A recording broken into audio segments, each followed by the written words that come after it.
Hey everybody, welcome back to Big Red EDC. Of course, I am JB. It's good to be talking with you again today. Now today we're going to be taking a look at a knife that's getting a lot of show now that it has come out. It's the recently released Firebird FH51 by Ganzo.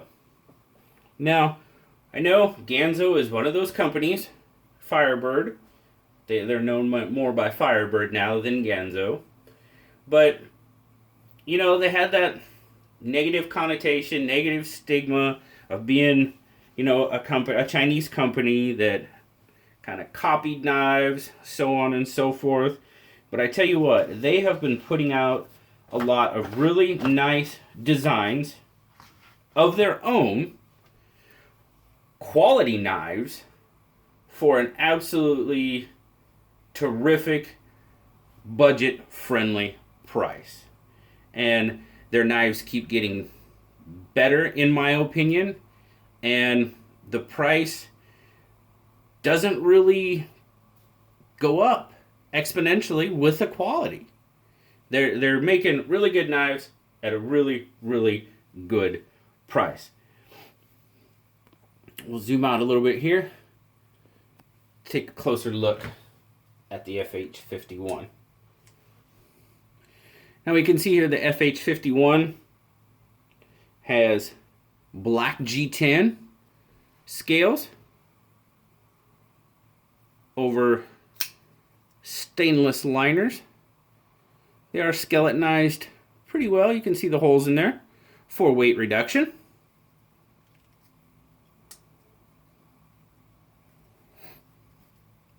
Got a stainless pocket clip for right hand tip up carry.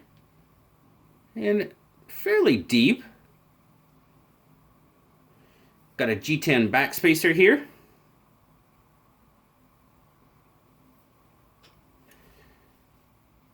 Now the FH51 has a 4 1/8 inch handle length. As I measure it, it's got about a 3 5/8 inch natural grip. But if you choke up into that forward finger choil, you're going to extend that grip out to about 4 3/8 of an inch. 4 1/4 to 4 3/8 of an inch. So as you can see there, what's left in my hand as I'm choked up on that forward choil. Now back in the regular grip, don't have a whole lot left over in my hand. And my hand is sort of large, and the other day I measured it, and I've got about a 3 3/4 inch palm. So that kind of gives you, I know I always say that gives you a little bit of context, but from this point to this point, 3 3/4 inches on my hand. It's a manual flipper, riding on a bearing pivot, and it is a liner lock. Now once it's open, you'll see it's got a really dirty blade on it. Let me fix that real quick. Man, that was ugly. That's a little better. You got a satin finished drop point blade, D2. Then you got your Firebird logo. 3 1/4 inch blade length on it, and roughly about a 2 3/4 inch cutting edge. And this, you got your standard Firebird, made by Ganzo, FH51, D2. Pretty much the standard stuff they're kind of putting on their blades now. It's not a lot, it's little, it's subtle. 7 1/4 inch fully open length. It's one of the smaller, shorter-ish of the newer Firebird knives. The 11, the 12, 21, 31, 41. 41 I haven't had yet. And this one, of course, the 51. Firebird knives are made in China, as we just talked about. Let's get some measurements on this guy.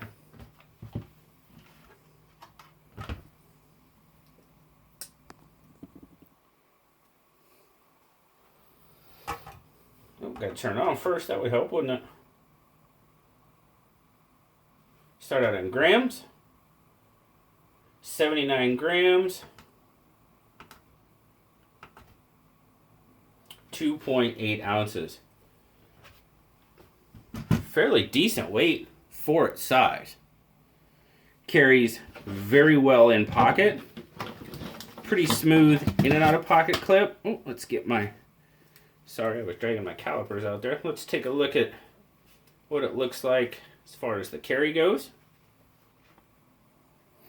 Not a whole lot left sticking out of that pocket.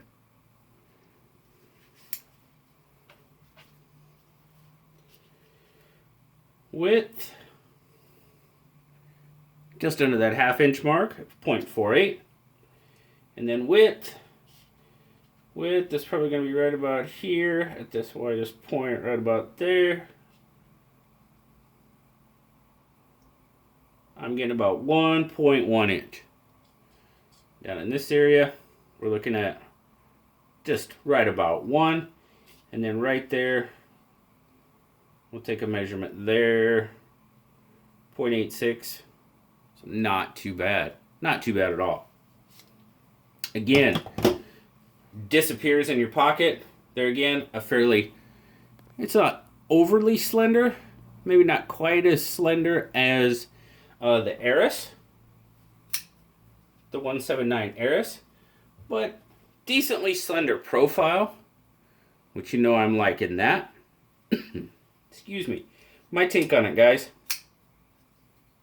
As I said before, I think Firebird just continues to put out an extremely quality product for just an absolutely terrific price. I mean, a G10, D2, ball bearing pivot.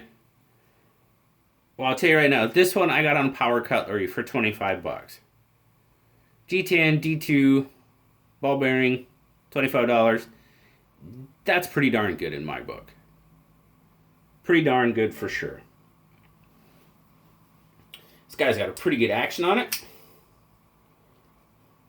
Not completely dropped shut. Takes a little shaking, but a decent action on it. Get some KPL blown in there, and I bet it'll fix it right up. Good solid lockup. No play whatsoever. Again, I'm looking at about, I'm going to say 25% on lockup with the liner and the blade. Good solid lockup. Really like the blade on this one. I just like that blade shape. Drop point, maybe modified drop point, almost got that kind of harpoon blade look to it. And I'm really starting to like that a lot. Haven't really had a whole lot of dealings with harpoon blades until I got into the pass around group and seeing a lot more of them. And it's a blade style that I'm really starting to like. The jimping on the spine of that blade, even though it's kind of spaced out there, it's done very well. Aids in that grip pretty good. The finger choil is not bad. That forward finger choil it's a little shallow. So, I mean, it isn't bad though. I can get my finger in there pretty easily, but I really don't have, I'm pretty close to that corner of that blade. So you just kind of gotta be careful with it. But it is, now if you had fingers much bigger than mine, might be a little bit of an issue. Grip, as I said, the G10's got some pretty good grip to it. Definitely. Fits my hand pretty darn well. As I said, not a whole lot left over in that natural grip. Choke up on that blade. A little bit left. Do have a lanyard hole, so to speak, in that back spacer. Now, the one thing about the natural grip is this pocket clip, it rides really high. And that was the same, I noticed that the same thing with the FH21. Out of those knives, the FH21, you know, the 11, 12, 21, 31, the 21 was probably my favorite out of those. But that pocket clip did the same thing. It rides really, really high. And I can feel it. I can definitely feel it in pretty much every grip. If I choke up and I'm using that finger choil, it takes a little bit of that pressure from the pocket clip off my hand. But I can feel it in just a regular grip. So for me, extended use, the pocket clip might become an issue after a while. I mean, it doesn't poke, you know, it's not sharp, but it's definitely because it rides so high. It definitely, I mean, you can see there where it's getting me. It's getting me right in the pad of the hand. And yeah, I don't know. I don't think, definitely doesn't need to ride that high. I mean, that's, I don't know here. I can get a decent measurement of how high that rides. Let me see here. I'm measuring about,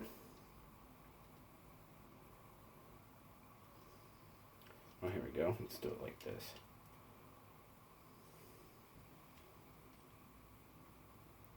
Oh, don't come off there. Sorry, guys. At the forward part, I'm reading about 0.17 towards the blade. Come back here towards the screws. And it's actually reading pretty close to 1/4 of an inch. So that stands up way high. A little too high for my liking. Excuse me.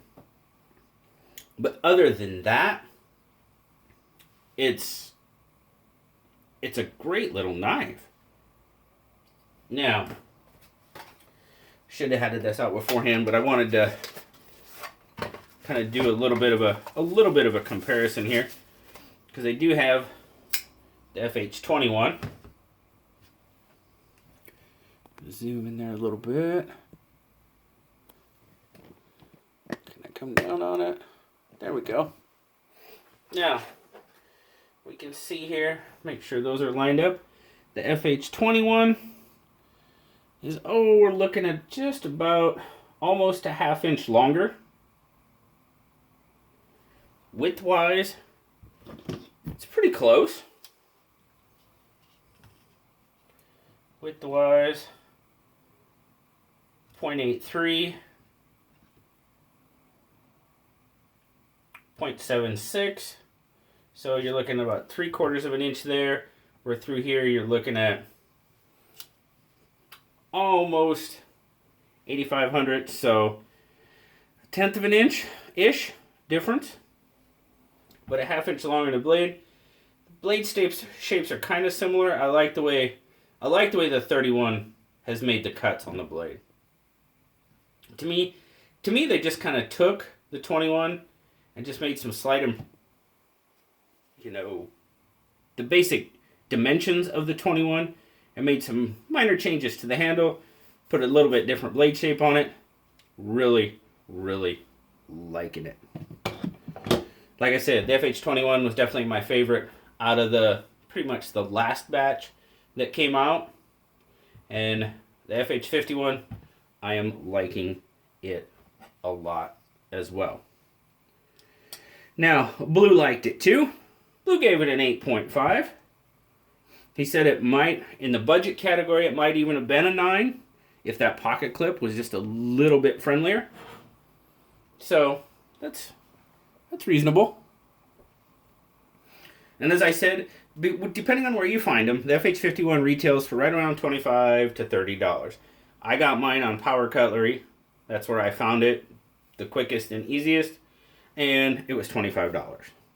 I believe on Amazon, I believe they're running more around the 30 range. But I appreciate it, guys. Like I said, Ganzo knives, I think they're getting much, much better, much more legitimate, if you will. So, great product, great value, pretty hard to beat the value that's in this knife. Again, guys, thank you very much for spending some time with me today. I greatly appreciate it. As always, guys, like, subscribe, leave me a comment. I love talking to y'all. And until next time, I'll talk to y'all later, guys. Bye-bye.